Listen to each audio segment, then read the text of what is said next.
Hello guys, welcome back हो गया है आपके इस न्यू व्लॉग में।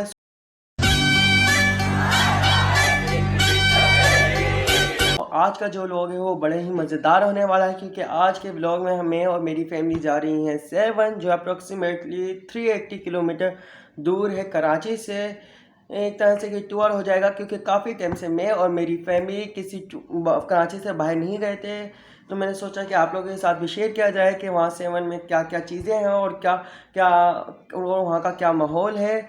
तो ये सब कुछ जानने के लिए व्लॉग के साथ बने रहिएगा। तब तक के लिए तो अभी गाइस हम लोग एक स्टोर आए हैं रास्ते सफ़र के लिए कुछ स्नैक्स लेने। तो चले अंदर चल के सफ़र के लिए कुछ स्नैक्स लेते।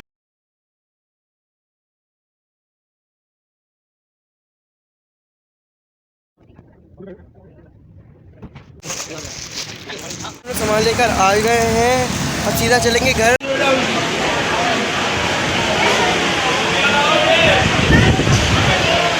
बाज़ार के अंदर दाखिल हो रहे हैं और जल्दी से चेकिंग हो गई है, काफ़ी सख्त चेकिंग हो रही है बाज़ार के लिए। अब बस जल्दी से अंदर पहुँचेंगे, फिर आपको बाज़ार का भी नज़ारा करवा देंगे। बाज़ार के अंदर आ चुके हैं, बहुत ही खूबसूरत है बाज़ार और बहुत ही बड़ी है माशाल्लाह। बिल्कुल सामने ही हमारे लाल शहबाज कलंदर की मज़ार है। काफ़ी रश हो रहा है, इससे मोबाइल वहाँ पे ले जाना थोड़ा सा मुश्किल हो रहा है। पता नहीं आपको मेरी आवाज़ आ रही है या नहीं।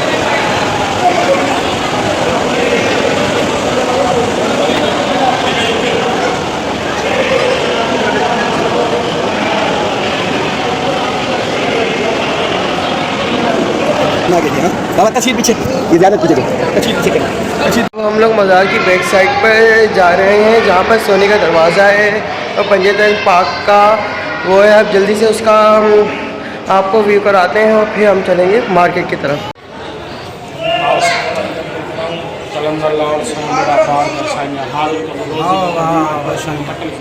सामने सोने का दरवाज़ा है और इसके पूरे इस तरफ मुसाफिर खाना बना हुआ है, जहाँ पे लोग रात में दिन में बैठते हैं लेटते हैं। जो जो दूर जगह से आते हैं सेवन ज़ियारत के लिए, वो यहाँ पर रुकते हैं।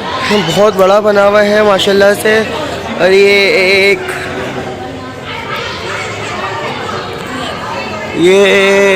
बहुत बड़ा एक पंजतन पार्क का, इसे क्या बोलते हैं अंकल?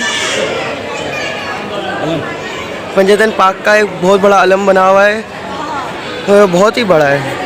ज़ियारत करके हो गई है, तो अब हम सोच रहे थे कि आपको भी सेवन की मार्केट का थोड़ा एक्सप्लोर करवा दिया जाए। अब जल्दी से हम लोग चलते हैं सेवन की मार्केट और उसको एक्सप्लोर करते हैं। ये मज़ार की तरफ का जो बाज़ार है वहाँ से शुरू हो गया। बड़ी प्यारी प्यारी चीज़ें हैं यहाँ पे, अंगूठियाँ, बच्चों के लिए कंगन, पता नहीं से क्या बोलते हैं, ब्रेसलेट, टॉयज़ हैं बहुत सारे। और ये कड़े हैं, ये लॉकेट्स हैं, और ये यहाँ पे कांच की चूड़ियाँ हैं। ये छोटी छोटी सी अंगूठियाँ रखी हैं। बहुत बड़ी मार्केट है, यहाँ पे भी वही सामान है। यहाँ पे पर्स वगैरह, ये असली अंगूठियाँ लेके बैठे हुए हैं। ये मेवाजात की दुकान है, सारी मेवाजात की दुकान है। और यहाँ पे सारे बच्चों के खिलौने लगे हुए हैं, ऑल टू ऑल यहाँ पे बच्चों के खिलौने हैं। हम दूसरी साइड चलते हैं, देखते हैं वहाँ पर क्या क्या है। यहाँ पे बहुत ही प्यारे माइयों के सामान के और बहुत ही कलरफुल से सूट्स लगे हुए हैं बच्चों के हैं। अगर मेरा कोई छोटा सा दोस्त होता या बच्चा होता तो मैं उसके लिए ये सूट ज़रूर लेके जाता, पर लेकिन ये तो मेरे काम की नहीं। लेकिन बहुत ही प्यारे सूट बने हुए हैं, ये बच्चों की कोटियाँ हैं ये, लेकिन मेरे आएगी नहीं, बहुत छोटी है। और ये सारा ज़्यादातर सेवन के अंदर सिंधी डिज़ाइन का काम हुआ हुआ चीज़ें मिलती हैं। और ये पूरी मार्केट में ये चीज़ की दुकान आ गई। चलते, ये सामने चूड़ियों की दुकान है, और यहाँ पे ये फिर से कपड़ों की दुकान आ गई है बहुत प्यारी। यहाँ पे मट्टी के डिज़ाइन के कुछ चिराग है, इसको पता नहीं मुझे क्या, इसको क्या बोलते हैं इसका नहीं पता। ये भी शायद मुझे इन चीज़ों के नाम तो नहीं पता, लेकिन बड़ी प्यारी चीज़ें बनी हुई है मिट्टी की। ये यहाँ पे फिर से पर्स है, और ये बैठने की वो बहुत ही प्यारे प्यारे डिज़ाइन के सूट बने हुए हैं। सारे लेडीज़ सूट हैं सारे। और यहाँ पे कुछ बर्तन हैं, लेकिन यहाँ पे मेरे काम की कोई भी चीज़ नहीं है, सारी लड़कियों की चीज़ें हैं। फिर यहाँ पे मेवाजात की दुकान आ गई। सेवन में ज़्यादातर लड़कियों की सामान है। यहाँ पे ये लड़कियों की चूड़ियाँ हैं, ये अंगूठियाँ हैं, और बच्चों की ये छोटे छोटे हाथ में पहनने वाले कड़े शायद बोलते हैं से। और ये फिर कांच की चूड़ियाँ हैं, और ये भी कांच की चूड़ियाँ हैं, और ये कुछ धागे हैं, और ये पर्स, और यहाँ पे कुछ परफ्यूम्स रखे हुए हैं। यहाँ पे बड़ी प्यारी प्यारी अंगूठियाँ हैं। लेकिन ये सारे सामान लड़कियों का है। मेरे यहाँ पे काम की एक भी चीज़ नहीं है कि कुछ तो मिल जाए मेरे को मेरे काम का। यहाँ पे एक चीज़ मिली है पर्स, लेकिन मैं पर्स रखता ही नहीं हूँ। मैं लेके क्या करूँगा की चीज़ वो बहुत ही बड़ी, मैं आपको पूरी तो दिखा नहीं सकता। अगर मैंने पूरी वो दिखाने लग गया तो एक वीडियो तो ऐसी ख़त्म हो जाएगी। इसे बस आपको मैंने शॉर्ट से जो दिखाई है, ज़्यादातर वैसा ही 7 की दुकान में ज़्यादातर सिंधी काम है और कुछ अंगूठियाँ हैं, ज़्यादातर कड़े हैं, सिंधी डिज़ाइन के कपड़े हैं और ज़्यादातर लेडीज़ का सामान है, जेंट्स का बहुत ही कम ना होने के बराबर समझ लीजिए। यहाँ पे लेडीज़ आएंगी तो शॉपिंग कर सकती हैं, जेंट्स की इतनी ख़ास शॉपिंग नहीं है। तो चले अब आपको अगली ज़ियारत में मिलते हैं, देखते हैं अब कहाँ जाते हैं, किधर जाते हैं। बस आप देखते हैं बैठ चुके हैं, जल्दी से दुआ मांगते हैं। जब तक मैं दुआ मांग रहा हूँ, आप 7 में मगरिब के बाद जो धमाल होता है उसके अंदर जो रश जो नज़ारा होता है आप वो खाली क्लिप देख के आए। तब तक मैं दुआ मांगता हूँ।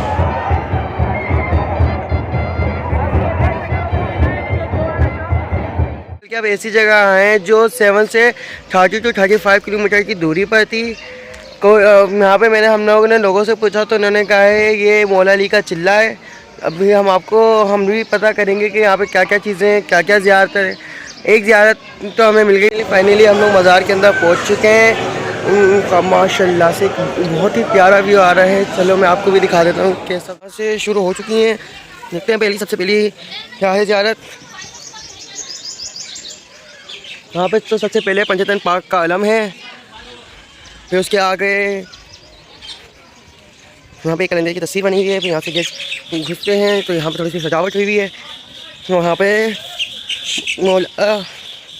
ये 2 शेर के डिज़ाइन बने हुए हैं। साथ ही सबसे पहले एक तस्वीर पे नज़र पड़ती है जिस पर हज़रत अली मुर्तज़ा का नाम लिखा गया है और उनका अक्स बनाया गया है और यहाँ पे इनकी मज़ार का अक्स और साइड में एक पीतल का शेर रखा हुआ है और इसके बराबर में एक घोड़ा और घोड़ी का जोड़ा रखा हुआ है, जोड़े की तस्वीर लगाई हुई है और इसके बीच में 2 तलवारें रखी हुई हैं जिसके एक तलवार के ऊपर हज़रत मोहम्मद का और एक तलवार के ऊपर हज़रत हसन का नाम लिखा हुआ है और एक यहाँ पे एक ये तलवार रखी हुई है जिसका और ये कहा जाता है कि हज़रत इमाम हुसैन की तलवार थी।